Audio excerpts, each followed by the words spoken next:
Hearing will come to order.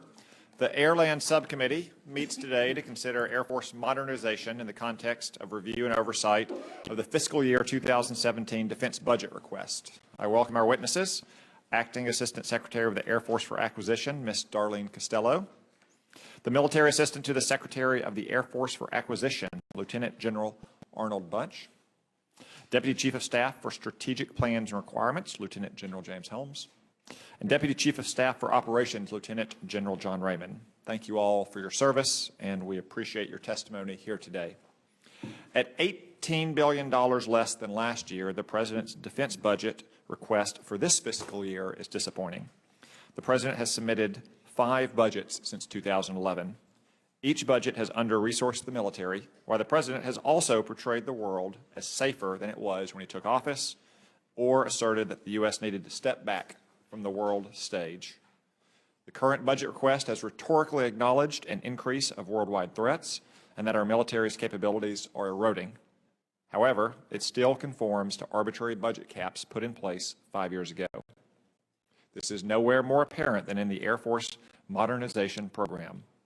Atop the service's priorities are the F-35A Next Generation Fighter Aircraft, the KC-46A Air Refueling Tanker Aircraft, a replacement for the legacy KC-135, and the B-21 Long Range Strike Bomber. While all three are needed, the focus on these 3 priorities could put at risk modernization in future years and gives our priorities the appearance of being somewhat unfocused. For example, though the highest priority, the President's budget cuts procurement of 5 F-35A fighters. Further, it cuts modernization of F-15 fighter aircraft and reduces procurement of C-130J aircraft by $724 million. Unfortunately, unlike the other services, the Air Force did not grow much during the post-9/11 buildup. Rather, it got smaller as older aircraft were retired and replacement programs such as the F-35 experienced excessive delays in bringing new aircraft into the fleet. For example, air superiority is overwhelmingly being supported by the F-15, which makes up 71% of air superiority platforms, but has consumed over 90% of its estimated 30-year service life. The eventual retirement of 438 F-15s in the fleet and their replacement by only 177 F-22s with eventual support from the F-35 is a serious gamble. We cannot afford to assume that the enemy will resemble threats of recent wars, nor can we assume that future fights will not require greater numbers of advanced aircraft. We have to be ready to fight tonight on any battlefield and with any foe. The current investment strategy is too risky and will prove only to be riskier in the near future. To that end, in January of this year, the Center for Strategic and International Studies released a report detailing the impending modernization bow wave for the DoD.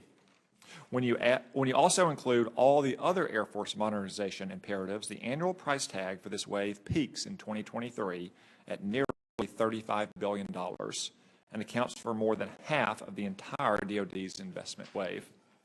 Yet, modernization, particularly capability and capacity, cannot be placed at odds with readiness or other needs. Simply reducing quantities of other aircraft, retiring legacy systems, or deferring modernization on other programs will not achieve the Air Force the nation needs for the next fight.